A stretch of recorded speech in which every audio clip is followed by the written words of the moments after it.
And the winner gets a little short film made about him or her. And so now I'm going to introduce this winner, and he's going to spit the poem that won the showcase. So please clap your hands for Edgar Tumboken!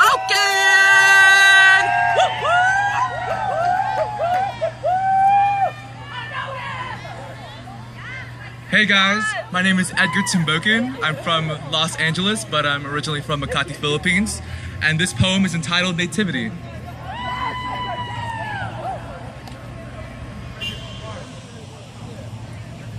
I was born a big boy, 13.3 pounds of holy, conceived out of rage and liquor, wrestled its way out of my mother's womb. 13.3 pounds found its way into my mother's arms, and at that moment, where our eyes shared its first glance, her in her bloodied hospital gown, me in all of my naked, the Madonna that sang legato lullabies in crimson words, joked and said, you know, it's a shame. I won't be able to carry him. And from the earliest days of my entirety, I've always been passed between the men of my family, carried only by those with enough love to spend for the woman with more on her mind than some 13.3 pounds of unfortunate, holy. And for as long as I can remember, I have always been a big boy, never known what skinny felt like, never known what it was like to look in the mirror and see dead weight, to not hold my mother down, to not see resemblance in her eyes, only a relentless hindrance, to know that my nativity wasn't just stretch marks and sleepless nights. It was Coca-Cola cravings and chocolate sundaes. It was the prenatal checkup turned diabetes diagnosis. That before me, there were no pricked fingers or insulin shots, no high sugar level dizzy or fear of phantom limbs. That before me, my mother could sleep easy knowing that nothing of her own creation would make a glucose flood out of her body. On February 5th, 2016, everyone in my family gathered around the living room, each with their own stacked plate of decadence for this year's Super Bowl. My mother stands idle in the back. She sees this party for what it is, an excuse for a family of immigrants to finally fit in. She pans the table, thinking no one sees her in her lonesome. But how could I take away my eyes from Madonna? She reaches for the soda can, and I feared that's what released the flood. And at that moment, where our glares met, her and all of her embarrassment, me and all of my fear realized, if this is what it means to be an American, to celebrate the silent murder of 29 million like football, to allow food companies to advertise their foods for extravagance, then I'd rather be thrown back into the ocean, unraveled by the salt of the sea and not the sugar of the land, if it means I no longer have to see big boys learn that burden is hereditary.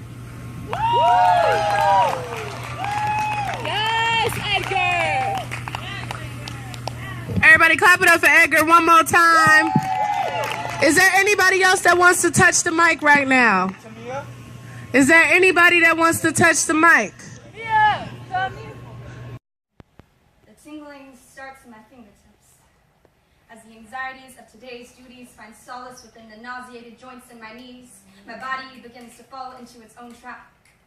As a civil war between want and need unfurls in my psyche like a dramatic play starring fear and addiction as conjoined twins, I listen as they say you have 4 hours to do 8 hours of homework. You need it, you'll never succeed. While self-preservation cowers in the corner, mumbling in a consistently cracking voice, you know it's not good for you. I rationalize the self-poisoning with, at least I'll get my homework done. On some days, I'll start with coffee. From one of the local shops that seem to pop up like weeds at every corner. The bitter taste soothes the aching exhaustion, but not enough to stop me from wanting more, so I find myself guzzling a Diet Coke. Or maybe a Red Bull. Or a Monster Energy drink to top it all off. Then comes the boom, boom, boom. It feels like God is tap dancing in my eardrums to a tune so salacious only the devil can envy it. When the vision spots and heart palpitations come, I wonder if it is indeed his attempts at trying to undo me. I mean, who ever knew that Red Bull would actually give 15-year-old Ryan Shepherd wings? One drink, one paintball tournament, one life gone in the skip of a heartbeat? Or that Monster Energy drinks would be the manifestation of all those nightmares we hid under our beds? Will Coca-Cola read my eulogy at my funeral? Here lies the body of a great consumer.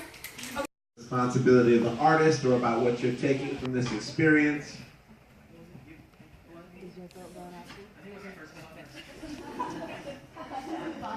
Yeah, my name's Mark. Basically, I just wanted to say how amazing it is that the people are able to see through the lies from the marketing companies and how they'll be able to truly save their own lives by just being able to see the truth.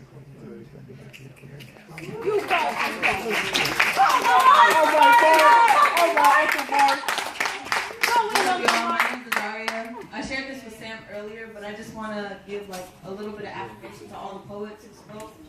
I appreciate the perspective of non-victim blaming, because that's something you see often in corporations or in society, is the blaming of the victims who have diabetes as opposed to the systemic violence that's taking place. So all y'all should walk away feeling good about the fact that y'all are actively making change and approaching it in a way that makes people who are battling this disease more receptive to what you have to say. I'm Madison, and honestly, what is it to be a man? Through brushstrokes of young eyes, I painted you into a portrait. Father, the protector, sturdy bricks and tongue of law. Father, who is the floorboards of this home. Voice of thunder, who could calm a hurricane with his breath. Taught me what a man was, your working hands. The fists of God. A fire in your breath. A cigarette stench in your bark. Your bloodshot eyes. You were the blueprint of legends to me. I could almost forget the architecture. Special shout out to Rod. Thank you, judges. Thank you, DJ Rocco.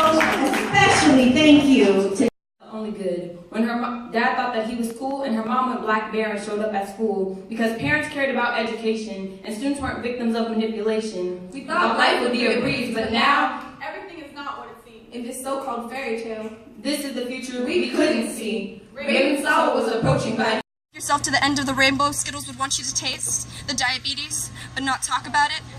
Instead, adopt their cute little catchphrases while your children sit idly by repeating ba-da-ba-ba-ba. I'm diagnosed with it. I preach all of this on top of a stepping stool of hypocrisy, while caffeine still pumps vigorously through my bloodstream, beads of sweat forming on top of my upper lip, knees shaking like the fault lines in my hometown, all telling me to bite the hand that feeds me. But what happens when this is the only hand reaching out?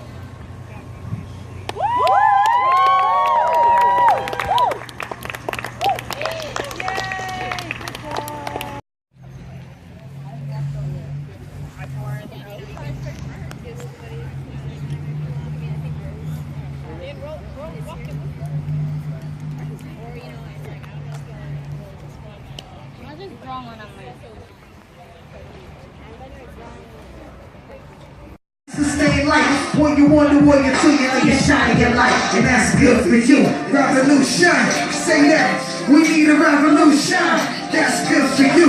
Revolution, that's good. We need the revolution, that's good. Culture represent eco hip hop. I'm organic gardener, I'm a father, midwife, holistic health practitioner. It's really important that we talk about food as medicine. So let's go ahead and start this real quick. Alright, we're gonna turn this one up real quick. How we good on the volume? Alright, everybody put your hands up like this. Alright, now kiss yourself. Say, I love myself. That's right. Okay, we're gonna do it like this. Turn down. We're gonna turn up like these farmers, you know what I'm saying, getting big in the garden all day. You know what I'm saying? Yeah, put it up like this. Yeah. Hey. Hey, see, I'm in love with the mango. I'm in love with the mango. Go, got it from the farm now. Hey, I'm in love with that mango. Turn up. I'm in love with that mango.